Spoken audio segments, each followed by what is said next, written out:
La panne financière, pas très étonnante, du narratif mainstream. L'État profond est dans le pétrin financier.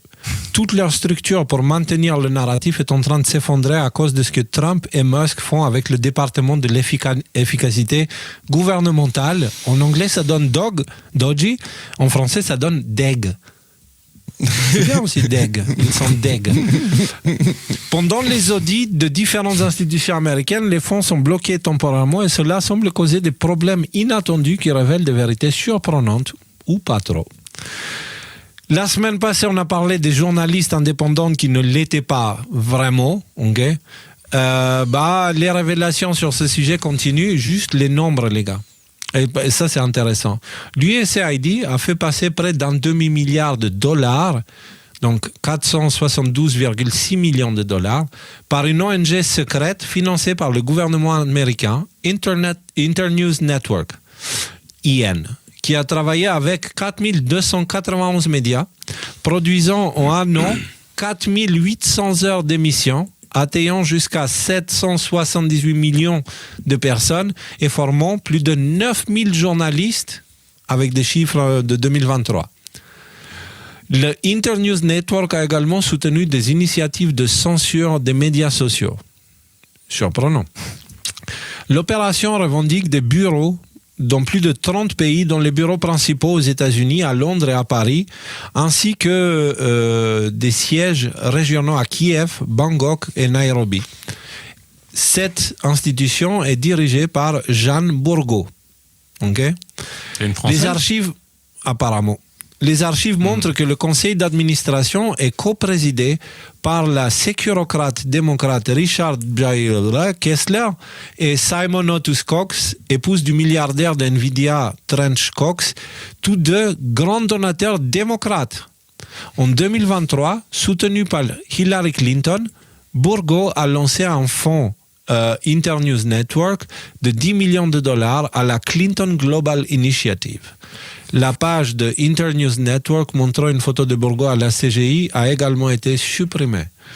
Donc, vous voyez un petit peu les liens, les Clinton, comment en fait les mêmes noms. USAID. Voilà. Et voilà. Donc du coup ça a un rapport avec tous ces médias là justement pour pousser le narratif. Donc en fait, Clinton Global Initiative a directement lié avec les médias. Combien de journalistes ? 5000 journalistes ? 9000.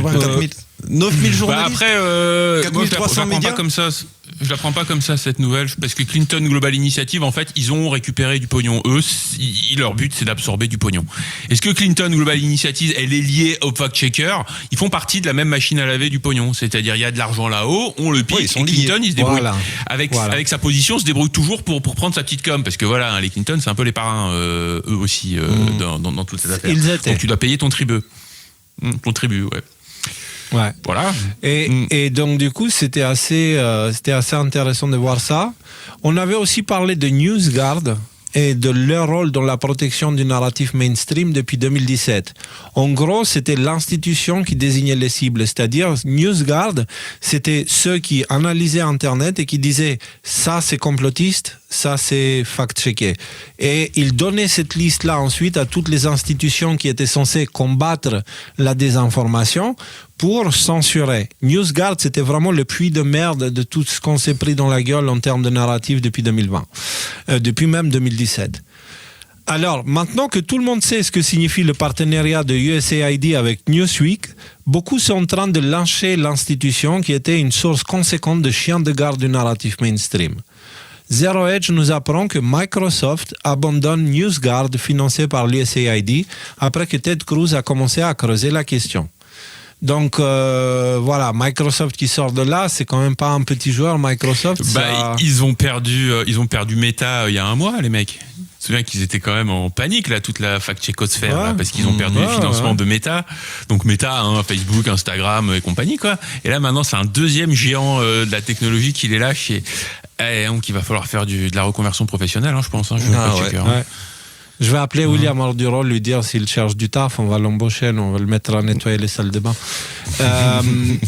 Et du coup, on a un extrait de l'article. Microsoft a abandonné NewsGuard, une organisation de fact-checking de gauche avec laquelle il s'est associé et qui a aidé l'industrie de la publicité à justifier des listes noires pour des sites de médias conservateurs indépendants tels que Zero Hedge ou les décodeurs, ADNM, etc., etc. On était bien noté, non, chez NewsGuard, hein, on était rouge foncé. Infrarouge. Alors, après ce désastre-là, on a ce genre de nouvelles. On apprend que le démantèlement de l'USAID par Trump révèle que l'AFP, l'agence des fils de péripatéticienne, a reçu au total près de $300 000 de la part de l'agence américaine. Au total, l'AFP a reçu près de $10 millions pour des contrats passés avec des agences fédérales américaines. Voilà, l'AFP donc touchait un petit peu d'argent des États-Unis. Bon, c'est un combien? Voilà. C'est 10, 15, 17 ans. 10 millions, 17 ans, ouais. Bon, quand même. Elon Musk et Trump qui parlent de Reuters. Okay. Qu'est-ce qu'on apprend avec Reuters? Il faut qu'on le lise là, parce que voilà. Reuters a reçu bien plus d'argent que cela de la part d'organisations gouvernementales américaines, donc les 9 millions qu'il est question dans le poste de Trump, mais par le biais de diverses filiales et intermédiaires afin de dissimuler la manière dont il recevait l'argent. Donc en gros, il te dit que Reuters a reçu 9 millions et Musk qui te dit, en fait, non, 9 millions c'était la USAID, mais ils ont reçu beaucoup plus que ça à travers différentes filiales et intermédiaires pour cacher les origines des fonds.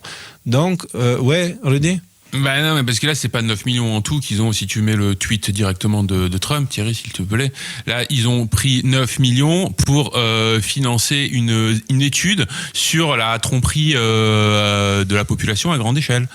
Voilà, tromper la population à grande échelle. Je pense que, voilà, bon, déjà, ça veut dire que cette étude, 9 millions, donc les autres études, on n'a pas les chiffres ici, mais aussi Reuters, donc Reuters, agence de presse sérieuse et respectable qui donne le là de ce qui se passe dans le monde, en fait, étudie la tromperie et le mensonge à grande échelle, l'ingénierie sociale, en fait, quoi. Donc, la dernière phrase de Trump, ça veut dire quelque chose. Give back the money. Rendez l'argent. Ouais, ça me rappelle quelque chose. Marianne, Rudy Reichstadt. Elle est pour toi, ça. Rends l'argent. Rendez l'argent. Moi, ça quand même me fait penser, c'est que AFP apparemment touche de l'argent du gouvernement américain. Reuters aussi. Et vous savez que ce sont des sources les plus importantes de tout le narratif mainstream. 99% des articles que vous lisez sur Internet qui vous disent le virus est sorti de l'anus d'une chauve-souris qui s'est fait avec un pangolin et je sais pas quoi. Cela... AFP. Tout, si vous prenez, vous regardez les sources, ça va être AFP, Reuters, dans l'écrasante majorité des cas. Dans certains cas, ça va être l'agence P. Okay, donc c'est l'agence des prostituées directement, pas l'agence des fils de prostituées, tu vois. On fait la séparation, on est sérieux, nous on fait ça vraiment bien. Et après, il y a d'autres investigateurs indépendants. Une affaire de famille. Exactement, voilà.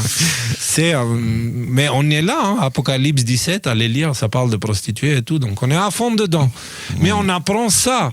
Et on apprend aussi, à travers Françoise Lino, qui nous dit la corruption des fact-checkers éclate au grand jour. On va le lire ici. L'USAID a financé l'International Center for Journalism pour former des fact-checkers à travers le monde, dans la France. Les bras m'en tombent. C'est pas comme si on avait dit ça genre 50 fois depuis 2020, tu vois. Et je peux plus lever mes bras, ils sont tombés là. Je peux pas. Si tu prends la photo en bas à droite, il y a directement les noms de Conspiracy Watch qui sont nommés, donc c'est quand même, faut leur faire... voilà. Les surligneurs.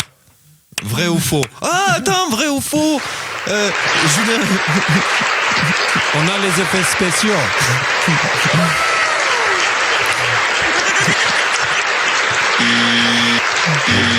Tu sais... Léo, Oui. Je pense à un truc, je vais demander l'avis du public en même temps. Est-ce qu'on remettrait pas les petits inserts vidéo, là, comme on faisait avant?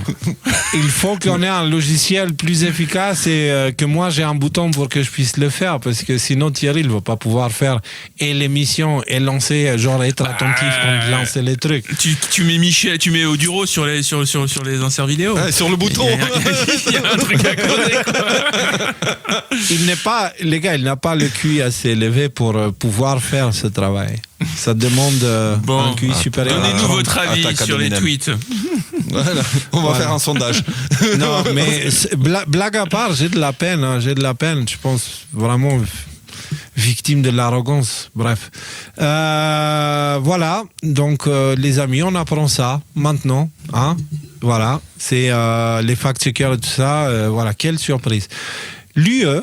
Ok, regardez les conséquences de ça et comment la scène médiatique est en train de changer violemment là. L'UE, qui était un gros consommateur des outils de censure made in USA comme NewsGuard, ont dû lancer d'urgence une solution de dépannage.